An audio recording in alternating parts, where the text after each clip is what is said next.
माँ मैं खेलने जाऊं? उस महीन जालीदार टाट के कोने से झांकते हुए उसने पूछा।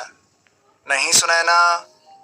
दो टुक जवाब देकर वो फिर से मसरूफ हो गई अपने होठों की रंगत को चटक करने में। आंखों में आज भी सुरमा सजाया था उसने। अरे ओ सुन्नी की अम्मा, अब बिजली गिराएगी क्या आंखों से? हम सब तो वैसे ही भस्म हो जाएंगे। गिलौरी चबाते हुए लाल पीक कोने में मारते हुए गुलाबो ने कहा। अरे भस्म हो ही जाओ ना, यही बहाने टंटा खत्म हो गए। मलेच्छिन सवेरे सवेरे आ जाई है, मन में बुदबुदाते हुए रागनी ने कहा। रागनी, हाँ यही नाम तो था उसका, पर अब किसे याद है। अब तो उसकी सांसें भी चंपा नाम पहचान गई थी जब वो रंग बाजार के खोली नंबर 8 में आई थी। साज श्रृंगार के बाद चंपा ने लोटे का जल उठाया और सामने की सीढ़ियों से होते हुए ऊपर छत की ओर बढ़ चली। एक माटी के गमले में तुलसी लगाया था जिसे उसने एक आत्मा बांधी थी अपने विश्वास की डोर से। जल देने के बाद उसी दीवार की टेक लेकर बैठ गई चंपा और खो गई शून्य में।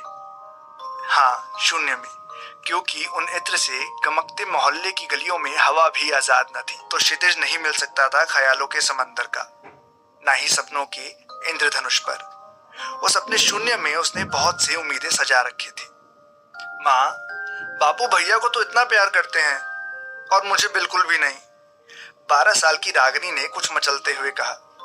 ना मेरी लाडो, बापू और मैं तो तेरे से बहुत प्रेम करे हैं। क्या हुआ मेरी गुड़िया को? माँ ने आंचल में हाथ पोंछते हुए कहा। फिर बापू मुझे मेले में क्यों नहीं ले जाने देते?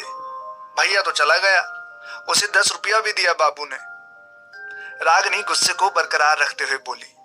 मुझे भी जाना है, पूजा, ज्योति और उमा भी जा रही हैं। हमको भी जाना है अम्मा, जाए दो ना।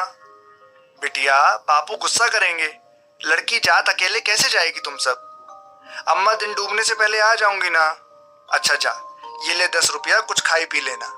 और खुश होकर निकल गई। रागिनी से उस रोज एक ही गलती हो गई, जो उसने उमा के बाप पर भरोसा कर लिया कि वो घर छोड़ देगा, जबकि सारी लड़कियां अपने घरों को लौट गई और रागिनी उमा के साथ अपनी मिट्टी के बर्तन दिखाने में उलझी रह गई। चाचा ने घर छोड़ने के नाम पर रंग बाजार को ही घर बना दिया। ऐसा नहीं कि रागिनी लौटी नहीं घर। जब 4 सालों बाद गांव को गई तो खबर हुई बापू ने फांसी लगा के जान दे दी और अम्मा भैया को लेकर जाने किस देश चली गई। गांव वालों ने कहा था कि रागिनी अपने आशिक के साथ रफू चक्कर हो गई। चरित्रहीन लड़की ने घर उजाड़ दिया आशिकी में। उस रोज कहीं और ठिकाना न था। जब लौटी तो इस बात का एहसास हुआ कि एक नया बीज उसके भीतर पल रहा है। अबोध सी उम्र में सुनैना आ गई थी उसकी गोद में। अरे ओ चंपा, जल दे रही है कि मर गई? आ नीचे, तेरी करमजली ने क्या उत्पात ढाया है देख। ख्यालों से बाहर आकर जब दौड़ी दौड़ी नीचे पहुंची तो पाया कि सुनैना हाथ में पत्थर लिए खड़ी है और एक आदमी दर्द में बिलबिला रहा था। क्या हुआ बेटा? आंचल ने सुनैना को समेटते हुए पूछा। अरे मुझसे पूछ, बड़ी सावित्री बनी फिरती है तेरी बेटी। बित्ते भर की औकात और नखरे तो देख। महारानी के ग्राहक ने हाथ क्या लगाया, बिदक के पत्थर मार दिया। अरे रंग बाजार में जन्मी है कुलच्छनी, तो लक्ष्मी बनने के सपने मत पाल। बिफरते हुए गुलाबों ने सुना दिया। बच्ची है वो भी, बख्श दो उसे, और खबरदार जो कोई सुनैना के पास आया तो। जलते हुए रागिनी ने उसका हाथ पकड़ा और कमरे में चली गई। माँ, मैंने गलत किया क्या कुछ? ना मेरी बच्ची, तू भूल जाए सब। अगली सुबह बहुत कुछ बदल चुका था। गुलाबों ने बखेड़ा खड़ा कर दिया। इसकी बेटी के नखरे रोका नहीं तो हम सबन के पेट पर लात मारेगी ये। जिज्जी कुछ करो, वरना सबकी दुकान बंद होगी और भुक्के मरेंगे सब। जीतन बाई के पास पहुंच गई थी गुलाबो, इस रंग बाजार की मालकिन। क्यों रे चंपा, तेरी बेटी को स्कूल भेज के क्या गलती की थी हमने, जो तेवर दिखा रही है? धंधा नहीं करेगी तो क्या करेगी? जीजी बच्ची है अभी, और मैं नहीं चाहती कि मेरी बेटी इस दलदल में आए। शांत मगर निश्चय पूर्वक बोली रागिनी। बहुत जुबान चलने लगी है तेरी। इतने साल इसलिए नहीं पेट पाला इस पाप का। कल ही सुनने की नत उतराई होगी। खबर फैला तो बोली कल लगेगी।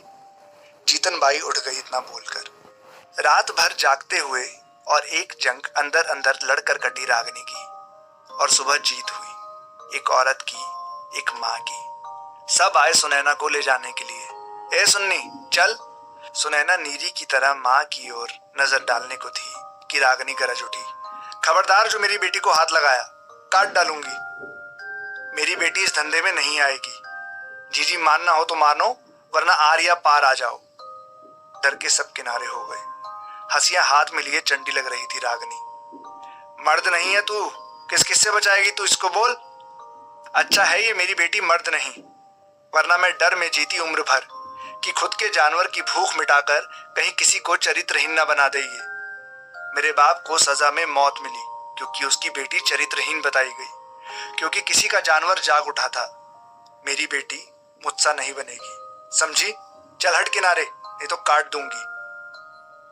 8 साल बाद। माँ कैसी लग रही हूं? पुलिस की वर्दी में सुनैना मुस्कुरा रही थी और रागनी के शून्य वाले सपने भी।